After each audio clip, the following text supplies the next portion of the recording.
Champagna is a Canadian drag artist who appeared on the drag reality show Call Me Mother Season 2.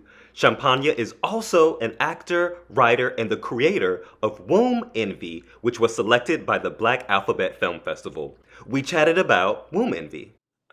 What inspired you to create Womb Envy? My inspiration to create Womb Envy, this project's kind of been with me for a long time. So I think I was 23 and I just moved to Vancouver from Edmonton. And Edmonton is this town in Alberta, or this city in Alberta, it's the capital of the province. And it's like really, really entrenched in theater, and it's really like you have to make your own things to like advance there. So I'd moved to Vancouver and I was like, I think I'm gonna move back, but I really want to make my own thing and like kind of get in that game over there. So that's kind of how it was birthed. And yeah, I was like, when I was living in Vancouver, I was just working a bunch of like part-time jobs and I was creatively unsatisfied. So I was like, okay, I'm just gonna write this thing. So that's kind of like the initial impetus behind it. And then I was also reading this book that my friend had lent me, the C Word. And it was kind of like my first introduction to like academic feminist writing at the time. And the author talks about this experience of womb envy, of men thinking they like are taking on the like symptoms of pregnancy as a way of like protecting and providing and protecting for their family. And I was like, oh, I wonder what that misogynist crap would look like through the lens of a gay man. So tell me about the main character, Max, and the predicament that he has found himself in. Oh, what do you want to know? Do you just want like a quick description of it? Yeah. Okay. For Sorry, my tripod is like leaning now. So Max is kind of like, he's approaching 30. He's kind of like getting over the like dance floor lifestyle that we all get into early on, and like searching for some meaning in life, but like his life is a little bit of a mess. So he's just kind of like grasping at straws at what he can do to actually find some meaning in life rather than just the play in life. Yeah, so that's where he's at when we kind of meet him. And then his best friend shows up on his doorstep, a strange best friend from high school. And she's like, hey, girl, remember when I was your beard in high school? Yeah. Well, now I'm pregnant and I need you to play baby daddy so that my born again in recovery mother doesn't fall off the way again and start drinking again. So please play baby daddy while I figure out how to tell her that in a better way, in a good way. So that's kind of where he's at, where we meet him. And so he has kind of like make this plunge decision into, am I going to do this really wild thing, or am I going to continue on my path of comfortability? Before Womb Envy, you were a production assistant on a few shows. So you've been on a number of sets before Womb Envy. What are some of the things that you picked up on those sets that prepared you for Womb Envy? Oh, that's a good question. I mean, as a PA on sets, you really learn how to just like power through any type of emotion or tiredness that you might have. You know, like long days on set, and as a PA, nobody really cares about your feelings. So like that kind of prepped me in a bit to like power through. Like we were shooting for a month, so that like prepped me a lot to power through that. But it also like I've kind of jumped around in a few different roles in the production world. Okay. And like they've all like singularly given me such a better understanding of like how the filming process works. Like I come from the theater world, which is very linear, and it's you're starting from the beginning of the story and going to the end. But like with film, you know, obviously you shoot what best works for the budget. So like shooting a really hard emotional scene from the end of the series and then going to like the beginning of the series the next day, like all those roles kind of accumulated to like understanding that and like keeping that organization in my mind of like where we're at shooting wise, or even just it kind of prepped me to, because this was on Womb Envy, I associate produced it as well. So like all those little roles kind of gave me a better understanding of like, okay, is this something to stress out about? Or which is nothing. Nothing should be stressed out about. But like, or is this something that I can just like learn to like roll with it and like figure those things out? So that was pretty. I think that was probably the biggest takeaway from those roles. Okay. And stepping from kind of like creator hat to actor hat, what prepared you most for being in front of the camera? Was it the theater background? Definitely Or... not. Oh, sorry, I totally just interrupted you. I like definitely not theater. I mean, like I think theater acting and film acting are like two different art forms. And like, yeah, we get like a lot of your homework is pretty much the same, but like as soon as you get to set, or it's totally different. But like I think, what was the question? Sorry, I totally interrupted you and then forgot. What prepared you most to be on camera for Womb Envy?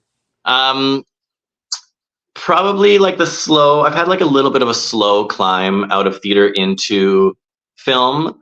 And so over the years, I think just taking like a lot of acting classes made me really confident in that. And actually, like in this situation as well, it was very like the show had been with me for such a long time that transitioning into acting and taking off the producer hat for a moment was a lot easier, I think, because like I already knew the material. I didn't have to put in as much work on the back end of things as an actor because I already knew those things, especially like in the creative writing process as well. So that helped prepare me for that. But there were many times when we were filming, I was like, oh my God, if I were to do this with something that I'm not familiar with, it would be challenging, definitely. Like you really have to learn how to compartmentalize and really be like, okay, now I am an actor. So hopefully you have a team that's with you that can support you in that as well. Because like you really have to, you can't be thinking about producer things when you're acting. And there were a few moments where like I noticed myself doing that. And it definitely was challenging. Like I think it did affect my performance a little bit. So I watched, I think it was like a pitch for Womb Envy that had a few different actors. Well, two, like Maggie and her mother, they were different. So did you have to make the pitch and then you got the funding? How did that part work? Oh yeah. Okay, so this all of the funding came through in the summer of 2020. So we put out a casting call and we cast who we thought was best for the roles.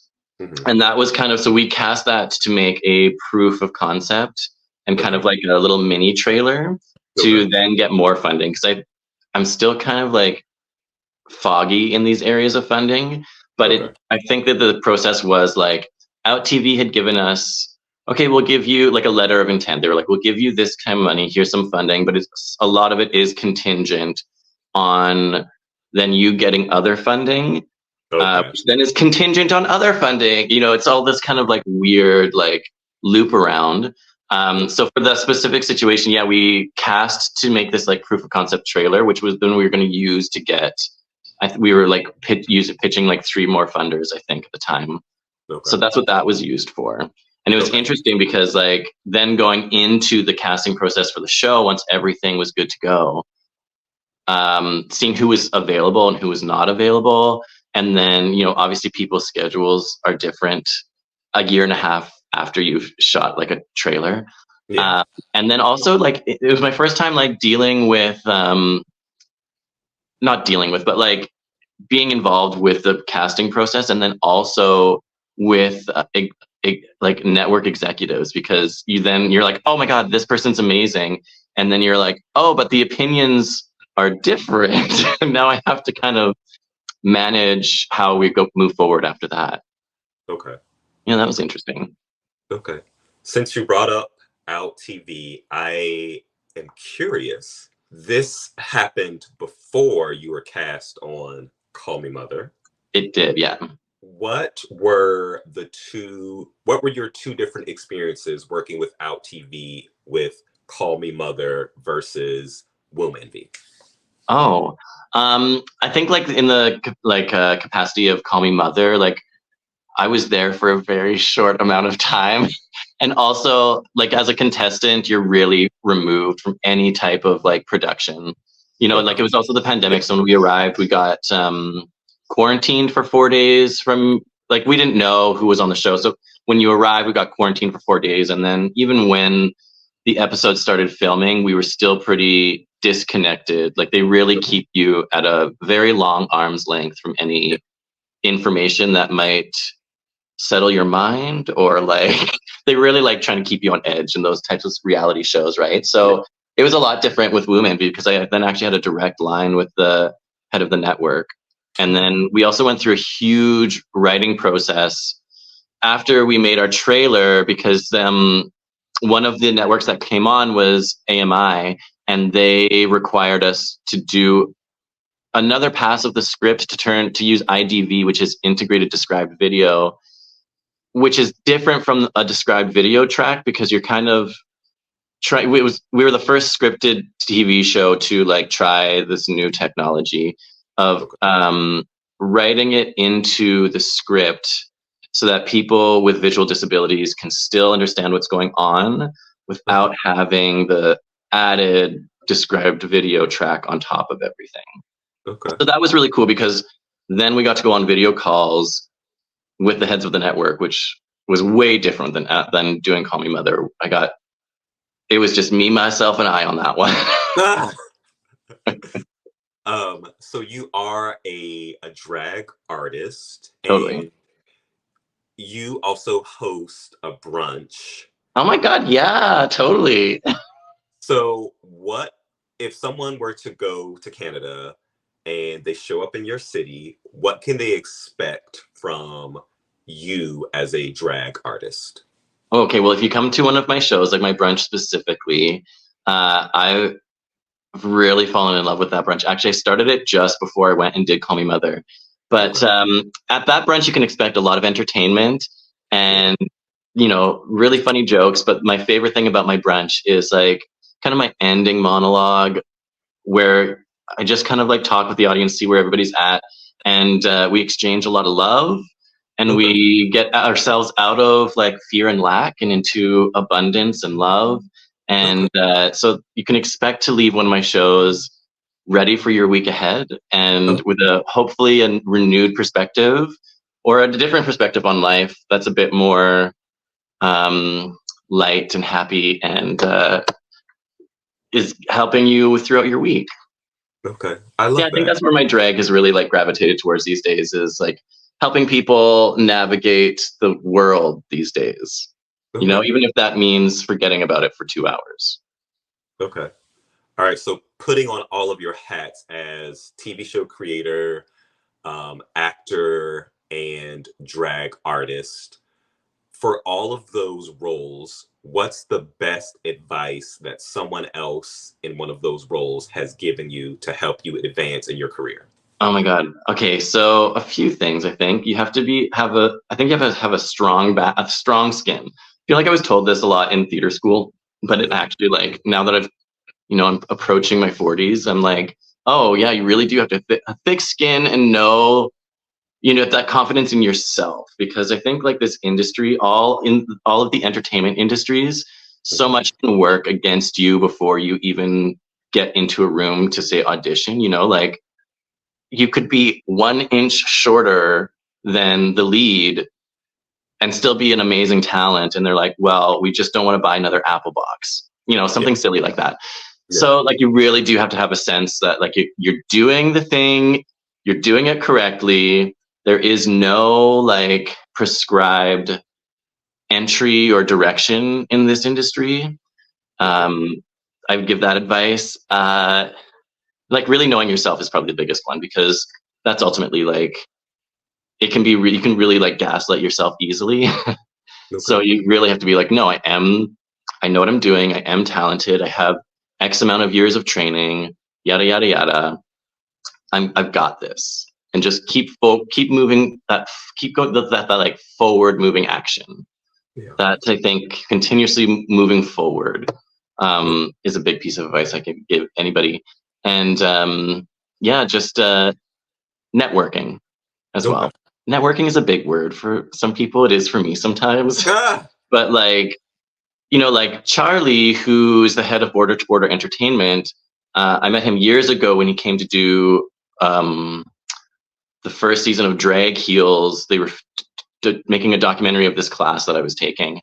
And so I just moved forward with that relationship. And then years later, it turned into Womb Envy. So, Okay. you know, all these things kind of like combined make for moving forward. I've said that too many times. No worries. I have watched a number of different OutTV shows, Mhm. and you have won a number of awards Totally. for Womb Envy. And so, is it safe to say that you have brought in the most awards for any other show on OutTV? Oh my God, I don't know. I don't know if I can say that. I don't know. I haven't personally done the research into what other awards the shows have brought in. So I don't know. Okay. But let's say yes. Let's run with that for 5 seconds and live that fantasy. So, since you are the most award-winning show on OutTV, how many more seasons of Womb Envy are we getting? Oh my God, I hope more. Okay. It's up in the air right now. I'm Okay. also so new to like this side of the industry that like I'm not too sure when those talks start to happen, or what we're using for like insights into like how many people are coming and watching it, or like if the awards affect those things. But I hope more. Like we've sat down and we've kind of like, me and the creative team have already kind of like fleshed out what a second season might look like, Okay. and how to like then pitch that and go on with that. So it's mulling, it's under the surface. Okay. Okay. So, with all that you have learned from Womb Envy and Call Me Mother, are there any new projects that you're working on that you can talk about? There's not. Okay. I'm in a moment of rest right now, just Okay. focusing on drag and you know, seeing what might come from Womb Envy. You know, I think Okay. a little bit it was a bit of a vanity project, but yeah, I'm excited to see what doors open up with it. And I mean, it was a lot of fun, and in my opinion, it looks great. So it's nice to kind of just have that and be like, here I am. Yeah. Yeah, totally.